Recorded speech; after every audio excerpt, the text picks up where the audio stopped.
You're listening to Defending Faith, Family, and Freedom, featuring Gary Bauer, Senior Vice President of Public Policy at the Dr. James Dobson Family Institute.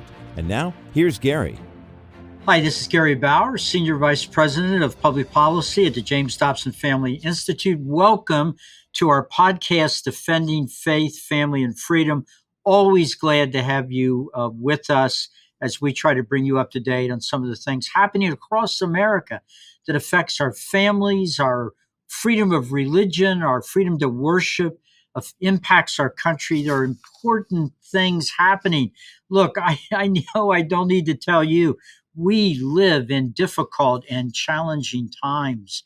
There are some bizarre things, insane things happening almost every day in America. All of us, men and women of faith, we're being tested.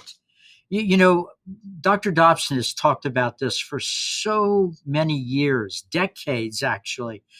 America, as he's talked about it, is in the middle of a civil war over values. Now, it's not a shooting war, thank God, but it's a serious conflict nonetheless. There are two diametrically opposed visions in America about what this country was built on. What's the meaning of it? What is it as citizens we're supposed to do? Now, on one side, there are men and women like you. We believe that America was built on ordered liberty under God. We agree with our founding fathers. Our founding fathers said that only a virtuous people could remain free. What does that mean? Well, if you don't have virtue, then you do whatever you want to do, right? And a lot of those things are going to be really bad things, unfortunately. And so in a country where that's happening, you need a bigger and bigger government. You need more and more police. You need more and more things to regulate the consequences of your behavior, your unvirtuous acts. Well, the bottom line is we all would end up losing our freedom. So we believe, as the founders did, that only a virtuous people can remain free. Now, on the other side of this debate, and I'm sorry to tell you, there are millions of people that believe this, and there are a lot of people in the high ground, on the high ground in our culture, people that control entertainment, and a lot of people in our courts, people in government. And a lot of those people believe that America is simply the place where you get to do what you want. Different strokes for different folks. If it feels good, do it. You know, it's sort of 1960s sort of stuff. But that view has gained strength, and it explains a lot of the things that we see. Now, Dr. Dobson tried for decades, and still today, regularly reminds people about this. Somebody's going to win this civil war over values. No country's built on neutrality. Every country decides what is the central ideas it wants to pass on to the next generation. And so the winner of this clash between ordered liberty under God and if it feels good, do it, will win the right to teach our children what to believe about life and death, freedom and slavery, love and sex. We're seeing that battle play out right now. Now, today I heard about a hero in this battle, and I wanted to talk to you about this hero, because in the battle to define our country, we're going to need courage, and this hero has courage.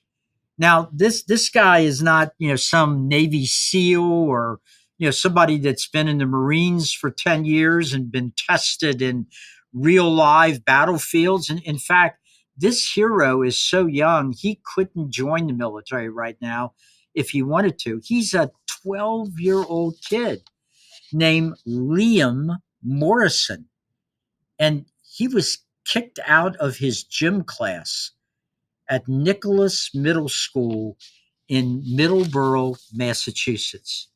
Now, at this point, I want Liam to tell you his story. in his own words. So I'm going to quote to you the words of his testimony before the school board that oversees the school that he was sent home from.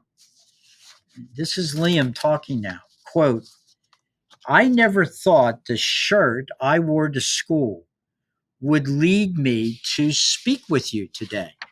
So he's before this school board because of a shirt he wore. He told the school board that when he got to school, they pulled him out of gym class, quote, to sit down with two adults for what turned out to be a very uncomfortable talk. I was told that people were complaining about the words on my shirt, that my shirt was making some students feel unsafe. Now, I wish I had a photo I could put of Liam up on the screen for you. Maybe we can get one of those. But Liam is, as I said, is 12 years old, and he's small for his size. I mean, he's a very slight kid. I'm not sure he weighs 80, 85 pounds. So the idea that he would have something on his shirt that would make students feel unsafe. What was it? You know, we've seen stories like this before about kids coming to school with really terrible things on their shirts. You know, sexual innuendos, or shirts that are pro drug use, or shirts with racism on them. You know, saying something terrible about a group of people because of the color of their skin. Was that what Liam did? No, that's not what Liam did. So he said to the school board, what did my shirt say that made people feel unsafe? 5 simple words. And here are the 5 words. There are only 2 genders. There are only 2 genders. Well, my goodness, that's a sentence out of a biology textbook. And for that, Liam was being threatened to either take his shirt off or go home. As Liam put it, nothing harmful, nothing threatening, just a statement I believe to be a fact, said Liam. Yes, words on a shirt made people feel unsafe. Now, little Liam Morrison, he didn't believe the school officials. And in his testimony, he explained why. He said, not one person, student, or staff told me that they were bothered by what I was wearing. Actually, it was the exact opposite, he said. Several kids told me that they supported my actions and they wanted a t-shirt with the same message. I was told that I would need to remove my shirt before I could return to class. When I nicely told them that I didn't want to do that, they called my father. Thankfully, my dad supported my decisions and he came to pick me up. Now, in other words, don't miss what's happening here. Because Morrison's shirt proclaimed a biological fact, he was sent home. I mean, his dad supported him. His dad did take him home, but neither Leon nor his dad were prepared to order the boy to take the shirt off. I admire that courage. Now, the school officials tried to defend their decision. Morrison put it this way: I was told that my shirt was a disruption to learning, but he pointed out no one got up and stormed out of class. No one burst into tears. I'm sure I would have noticed if they had.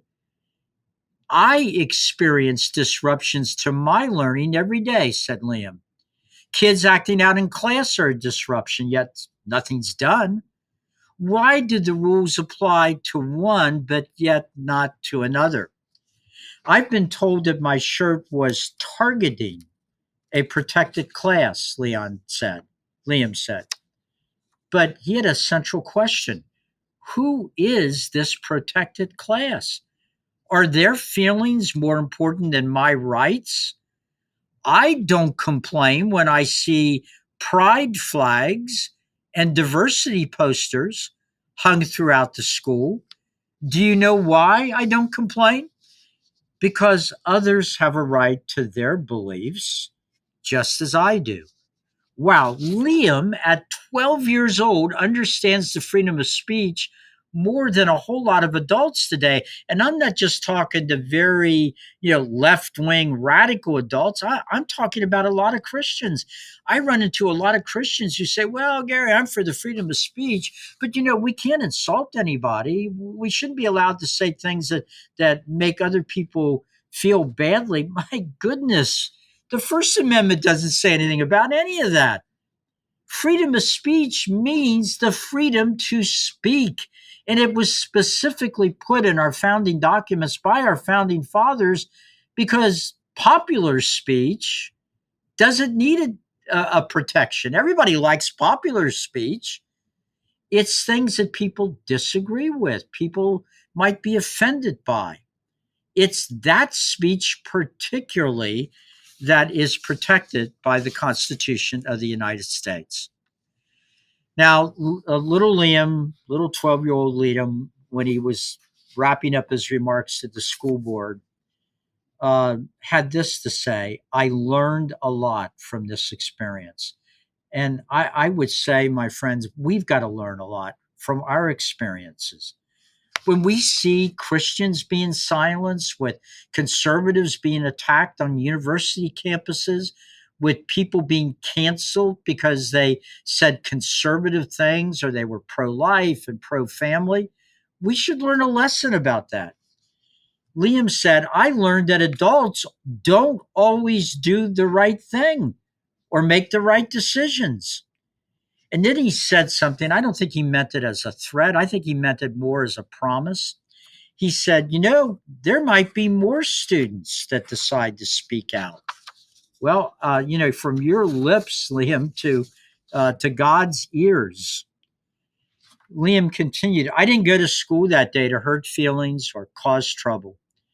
My hope in being here tonight, speaking of the night he's talking to the school board, is to bring the school committee's attention to this issue. I hope that you will speak up, school board members, for the rest of us kids so we can express ourselves without being pulled out of class. You know what, my friends? I think the founding fathers, these giants that got us our liberty, I think they would be proud of Liam. And I'm going to boldly say, I think God would be proud of Liam. Because after all, it was the God of the Bible that produced us male and female, as the Bible tells us. Now, kudos to Liam Morrison for having the courage at a little school somewhere in Massachusetts to speak up for his rights and for your rights and for the truth. I pray his courage is contagious. And now here's my question to you, to parents and grandparents and to pastors and to other Christians in public schools and Christian teachers. Are we going to let our children lead us? Are we going to let them wage the battle for us? Or are we going to protect our children by pushing back with every ounce of courage and strength we have against the cultural and moral insanity that's sweeping through America? I know what we are going to do at JDFI, and I hope and pray you will stand with us and Dr. Dobson and our team in this fight for the heart and soul of America and for our children. God bless you. See you next week on Defending Faith, Family, and Freedom. Subscribe to Gary Bauer's Defending Faith, Family, and Freedom, where you find your favorite podcasts. Just hit the subscribe button to ensure you receive every episode.